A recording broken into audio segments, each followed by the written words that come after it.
Well, hello there. Time for your latest news update. Greeted by tears and applause, an apology from the Pope finally delivered to residential school survivors today on First Nations land south of Edmonton. Thousands of people gathered to hear Pope Francis deliver his address, and the apology came at 11:14 this morning. The pontiff saying he is deeply sorry for the forced assimilation of Aboriginal people during colonial times. The Pope also asking for forgiveness for the evils committed by Christians against Indigenous people, in particular the forced assimilation and abuse of thousands of children who were forced into residential schools. Francis arrived in Canada on Sunday for a 6-day trip aimed at reconciliation.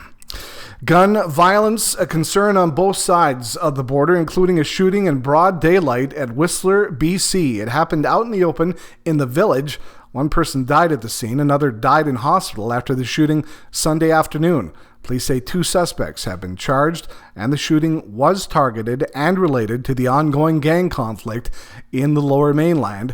Still in BC, police responding to a pair of shootings early this morning. They both took place in around the Metro Vancouver suburb of Langley. Several transient people were victims. It's also believed the shooting was targeted.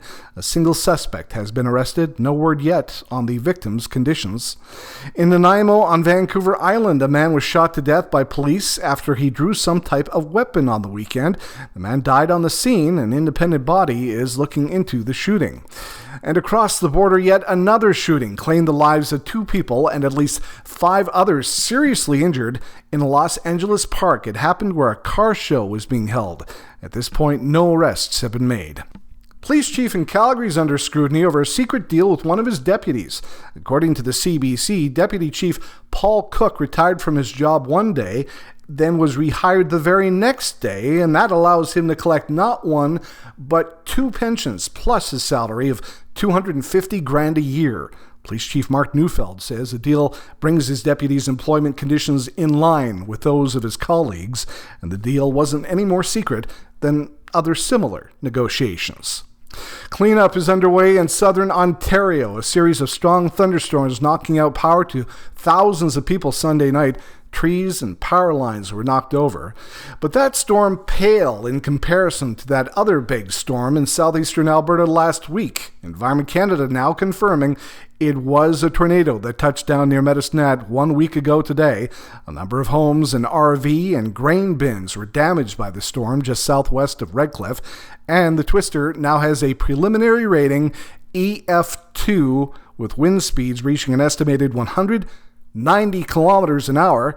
The tornado was also followed by a downburst, a wind system that reached 150 kilometers an hour. Oh, Rogers, yet again, some Rogers customers were dealt more service disruptions. Happened early Sunday morning for some trying to make calls on Rogers' wireless network. The company says service was back up running by 9 a.m. though. Rogers also sending notice to customers of plans to shore up its networks to avoid another massive disruption. The cause of that disruption on July 8th, a problem with an update that allowed an overload of the system and is said to have cut 10 million people off from the Rogers network. Strike averted at WestJet. A collective agreement tentatively reached Sunday night between the airline and Unifor, a union. Around 800 baggage and customer service staff in Calgary and Vancouver were about to walk off the job. Canadian rapper Drake is taking a beating on social media over the use of his private jet. Turns out he used his plane to fly a whopping 14 minutes from Toronto to Hamilton. And it wouldn't be the first time. He's made the same trip at least 4 times since late last month. Some people on Twitter calling Drake's flight habits criminal, noting how many people are trying to scale back on climate change causing activities. One critic even joking, surely my stainless steel straw will offset whatever CO2 Drake's plane emits. Right. And that's your news to now. I'm Darren Rathwell. Have a great day.